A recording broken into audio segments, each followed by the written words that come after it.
Good morning, students. Today we will continue our lecture on atomic structure. This is the lecture number 4 of atomic structure. This is presented by me, Vanit Ghatak, your chemistry teacher. Okay, so let's begin. So today's topic is defect of Bohr's atomic model. Okay, in the last day we have known that the atomic structure and the atomic theory of Bohr's, okay, what we can also be called as Bohr's atomic model, and as well as the de Broglie and de Broglie hypothesis and the Heisenberg uncertainty principle. So okay, up to now, up to Bohr's theory, okay, the Bohr's theory is given by 1911, okay, at the year 1911, okay. Bohr has given his theory or his postulates, okay. Up to Bohr's theory or up to Bohr's model, the classical mechanics, up to Bohr's model, we have considered the Bohr's model, up to the Bohr's model as a classical mechanics. What mechanics? Classical mechanics, okay. But by this classical mechanics, we cannot derive or we cannot explain all the functions or all the properties of electrons as well as the matters, okay. So there are some drawbacks. Due to that, we have to move toward the quantum mechanics, okay. So Bohr's theory was considered as the last part of the classical mechanics, okay. Due to some drawbacks, we have to move towards the quantum mechanics, okay. So in the Bohr's theory, there are some defects or drawbacks, okay, as well as some classical mechanics, okay.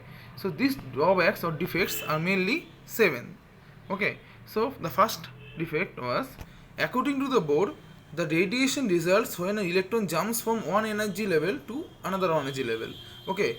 But he have defined all of these things, that electrons does not lose its energy continuously, although it or electrons lose or absorb energy when it jumps from a higher energy level to lower energy level, or it jumps from a lower energy level to higher energy level, okay. So he have postulated that electrons doesn't lose energy continuously, but when electrons jump from lower energy level to higher energy level, it absorbs energy, whereas when electron jumps from higher energy level to lower energy level, it loses energy, okay. But he had explained this all fine, okay. But the thing is, he did not explain how this radiation occurs, okay.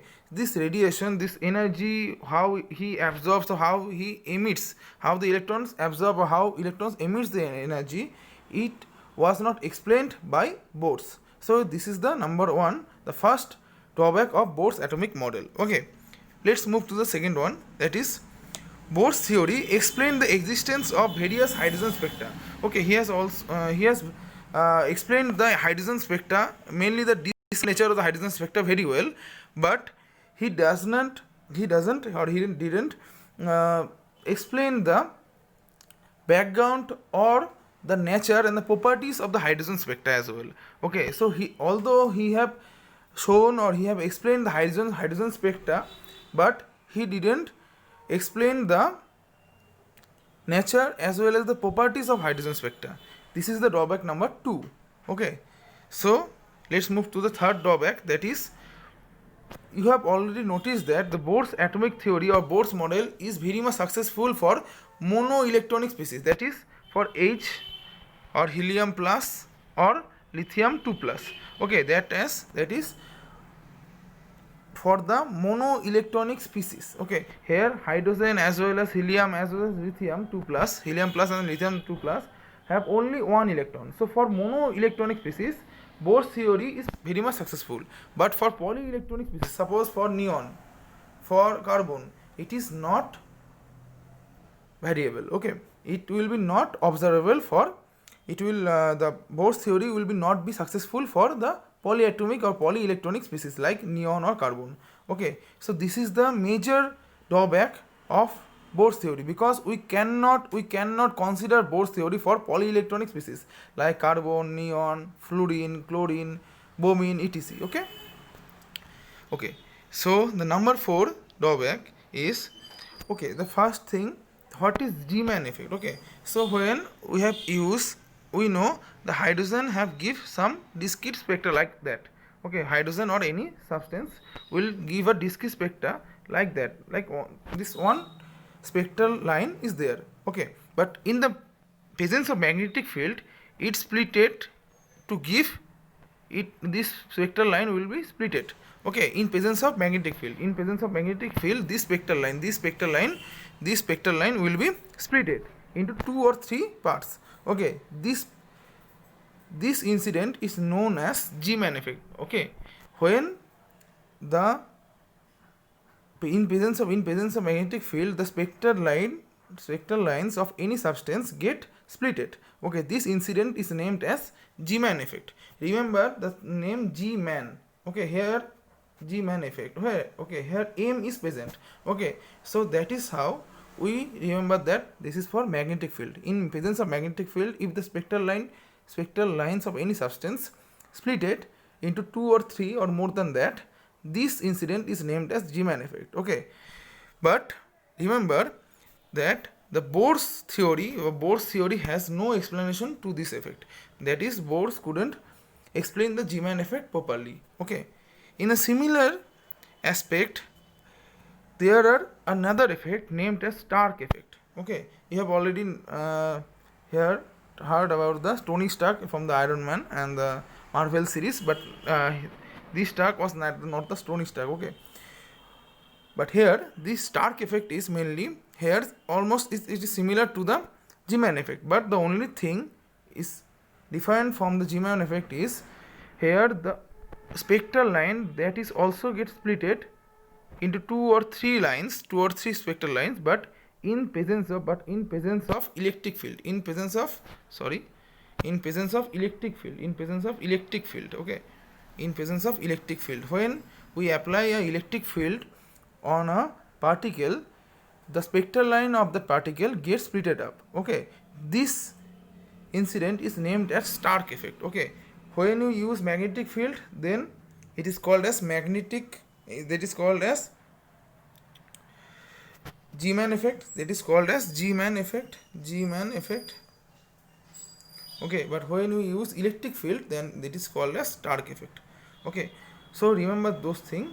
And this electric effect on the effect of electric field on effect of magnetic field, that is the G-Man effect and Stark effect, couldn't be explained by the Bohr. Okay, our Bohr's theory cannot explain the G-Man effect or Stark effect. So these two are the drawback of Bohr's atomic theory. As well as, let's move to the 6th number drawback, that is, Bohr have suggested that the electrons are moved in a circular path or circular orbits, and these orbits are named as energy shells or orbits or energy shells. Okay, these energy shells are mainly circular in nature according to Bohr, but later it is proved that these electrons revolve around the nucleus not in a circular way but circular orbit, but they move in a 3-dimensional space. Okay, they move like a 3-dimensional space. This is almost a spherical in nature. Okay, spherical in nature. Okay, with this 3-dimensional shape. So Bohr have already described the electron's orbit or electron's path as a circular orbit. Okay, but or circular shell. This is named as energy shells. But later it is proved that the electrons are revolved around the nucleus in a 3-dimensional path, or we can say a spherical path. So it is the drawback number 6. It is also a drawback. Okay, so let's move to the last drawback. That is, we know in the last day I have explained to you the effect of the concept named Heisenberg uncertainty principle, as well as the de Broglie's theory. Okay, de Broglie's wave number or the equation of wave number or de Broglie's hypothesis. Okay, so Bohr have assumed the electrons as only the particle format. Okay, so we Bohr have only assumed the electrons as a particle, not as a wave. Okay, so Bohr have only assumed the electron as a particle, not as a wave. So that is why he couldn't explain certain effects of electron or certain properties of matters. Okay, but it was only explained by the de Broglie's hypothesis as well as Heisenberg uncertainty principle, where both of them have consider the electron as a particle as well as the wave nature. Okay, so Bohr's theory does not agree with the Heisenberg uncertainty principle. So this is the last drawback of the Bohr's theory, because Bohr's theory, as we know, the Heisenberg uncertainty principle, from the Heisenberg uncertainty principle as well as the de Broglie's hypothesis, the electrons possess or exhibit both the nature, that is the particle nature as well as the wave nature. But the Bohr's theory, according to the Bohr's, the electrons have only particle natures.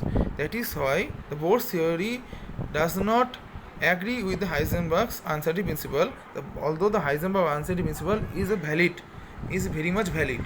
So that is why this is the drawback from the Bohr's theory. Okay, so I have explained all the drawbacks of the Bohr's theory.